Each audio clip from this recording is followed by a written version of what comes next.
Pare ko ang pangit ba ng motor mo? Huwag kang magalala at pareho lang tayo.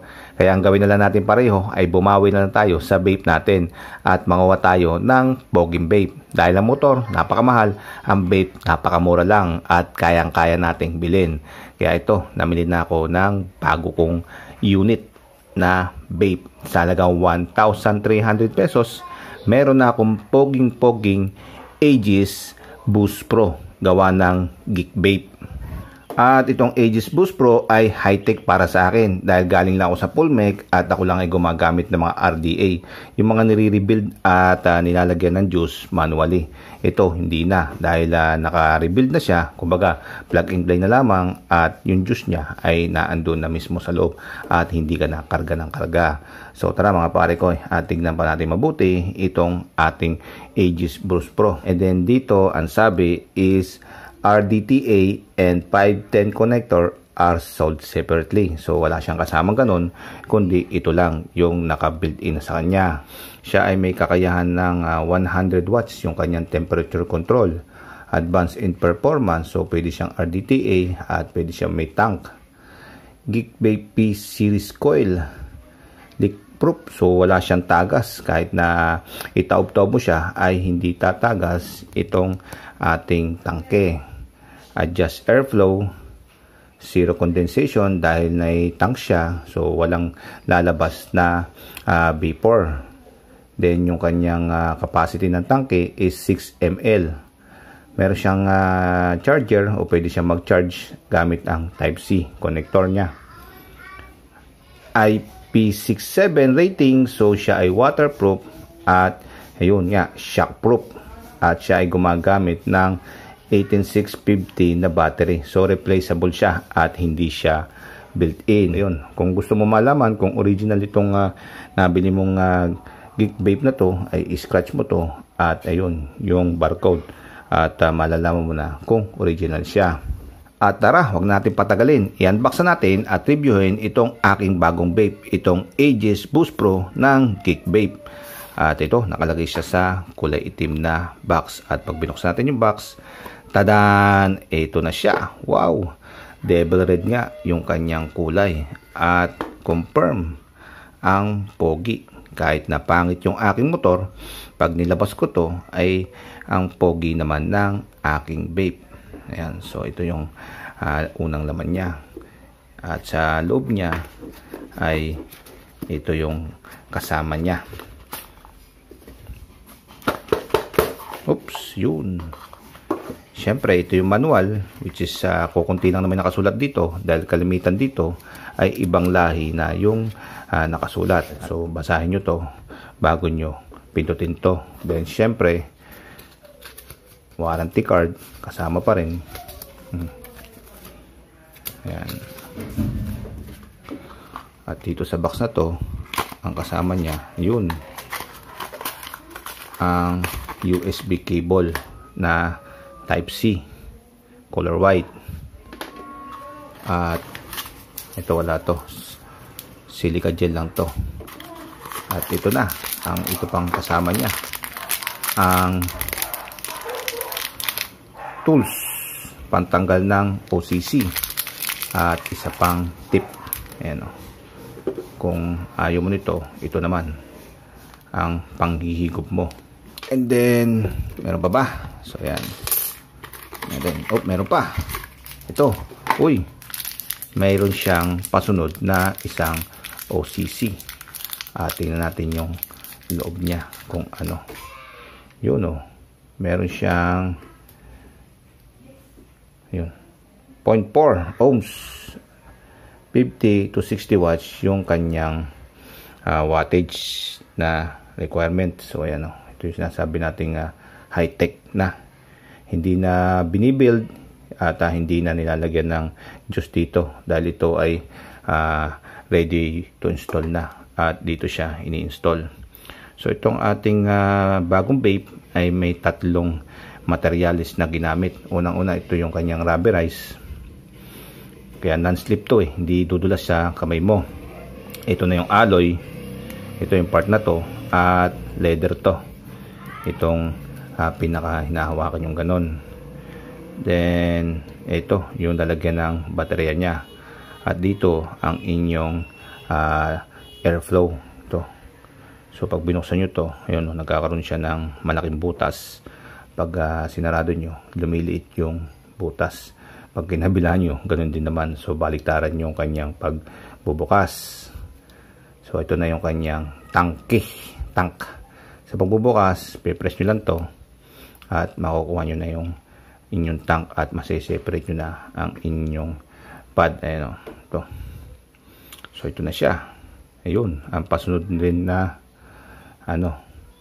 OCC. Isang 0.2 naman to. Ito ay 0.4. Ito naman ay 0.2. So ito malakas to dahil mas mainit ang maibibigay nito kukumpara mo dito. At kung papalitan mo tong OCC mo dahil sunog na at kapalit-palit na at ikakabit mo na to or either meron kang bago, ang gagawin mo lamang ay kukunin mo na itong tools at sisikwatin mo ng paganon at mahuhugot mo itong paganon. And then itong bago naman ay ipapasok mo paganon at hahanapan mo lang syempre yung slot niya para mag-fit siya. So hindi ko natatanggalin to dahil napakadali naman gawin, kayang-kaya nyo nang gawin to kahit hindi na natin siya i-demo. And then syempre very simple, wala nang ikot-ikot pa, napakadali naman gamitin yung mga ganitong klaseng vape. So ibabalik ko muna siya, ayun, then i-slot mo lang ganun. So diin na muna ng kante para hindi ka sumabit at saka mo i-push na ganun. So ayan na siya, ready to use. Tara, gamitin natin siya out of the box. Wala ka na masyadong gagawin kundi ito lang mga bagay na to. Unang-una ay tanggalin mo na tong cover ng baterya, and then ikabit mo na itong inyong baterya at ito yung positive at unahin mo siyang ipasok, then isarado mo na itong cover niya. Yun lang. At hanapin mo lang yung slot, and then pag tumapat ng ganyan, oops, tapat na, kundi pa, oops, ganun, ay ilak mo na siya at automatically iilaw na yan, and then tanggalin mo to, itong cover niya. Ito ay lalagyan natin ng juice at dito siya nilalagyan. Kung mahaba ang kukod nyo, suwitin nyo pa ganun at matatanggal nyo na yung rubber cover. Ay maliit yung kuko ko, kaya na lang ako ay gumawa ng pangkwit. So ito, so dito mo lang siyang ganun at ito na siya. Matatanggal natin yung rubber cover, and then iliwas siya mo lang ganun at ilalagay na natin tong ating juice. At hanggang dito man lang, tansyahin nyo na lamang yung dami ng inyong mailalagay sa kanya, mga 6 ml. So tansyahin nyo na lamang. Pag nalagyan mo na siya, syempre isarado mo na tong kanyang rubber cover at ito na siya. At itaob-taob mo ng kante pag ganun para mababad itong inyong OCC. Ayan. At mga 5 minutes siguro ang inyong hintayin bago nyo umpisahang hipakin to. Yung kauna-unahan niyang hipak para mababad na mabuti itong kanyang OCC, yung pinaka-cotton niya sa loob. After 5 minutes ay pindutin mo na itong power button niya. Siya nga pala mga pare ko, base sa manual, basahin nyo lang yan at malalaman nyo na lahat yung tungkol sa pagpindot ng mga button na to. Pero ito lang po na yung kauna-unahan natin. So 5 pindot, mamamatay siya dahil naka-open siya and then 5 pindot ulit at mau-open na siya. Ganun lang, on and off lang. And then syempre ito na yung temperature control at babase sa wattage. Ito ay kaya ng hanggang 100 watts. Ayun, lakas yan mga pare ko at huwag kayong masyadong gagamit ng 100 watts dahil baka agad masunog itong cotton nyo rito. At alantahan ninyo, mahal din po to at nasa 160 pesos din po ang isang piraso nito. Kaya lumaro na lang po kayo sa mababa, mga around 35, 40, 45, so yun, 50. Wag kayo masyadong katas-tas pa talaga to 100 dahil sayang naman, mabilis masisira itong OCC nyo. Ako usually ang ginagamit ko lang ay 30, minsan 40, minsan 45. Yan, hanggang doon na lang ako. Okay na yon. And then, yun lang mga pare ko So, hindi na ako masyadong nag-eksperimento kasi marami pa Marami pa Kung ano mo, marami pa ritong naka, indicator. Ayan ay hindi ko na masyadong inaano. May stealth mode, may switch display style pa, ayan, bypass mode, ayan, may mga ganyan-ganyan pa eh. So wala na, medyo iniiwas-iwasan ko din ganun, dahil ang gagawin ko lang, ayan siya, at ganun lang pare ko eh. At nga pala, paghigop nga pala, itaob nyo para mababad itong OCC nyo at hindi siya matuyo. Ayun, higop.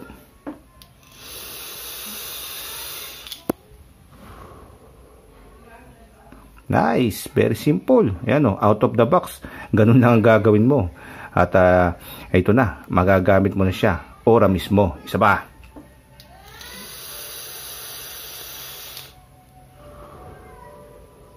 Diba? Nice.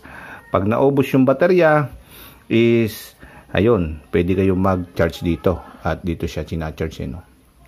Pero I do recommend, wag na kayong mag-charge dito. At dito na lang po kayo mag-charge. Mamili na lang po kayo ng charger. Ayan, para safe po itong inyong vape. At mas maganda kung makakabili rin kayo ng rubber casing dito para ma-secure nyo. In case na bumagsak ay hindi siya masisira. So isa pa.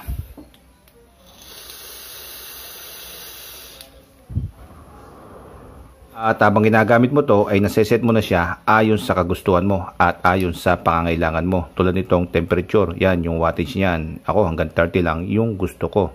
And then syempre yung airflow. Ako hanggang 50%, yung iba hanggang 30% at iba naman mahigit 50%. Ayan. So maseset up na siya sa ayon sa pangangailangan mo at sa kagustuhan mo. Pag naboring ka na rito, ay pwede ka na mamili at magkabit ng 510 connector. At bubunutin mo lang to at dito mo na siya ikakabit. Ayun, pwede ka na rin magkabit ng RDTA o RDA. At pwede ka na mag-build at maging isang cloud chaser. So yan mga pare ko at hopefully ay nagustuhan nyo yung aking bagong vape. Itong Aegis Boost Pro ng Kick Vape. Dahil kahit napangit po yung aking motor ay napupugian naman po ko sa aking vape at ayan pa po yung iba't ibang kulay niya. So mamili lang po kayo ng gusto nyo.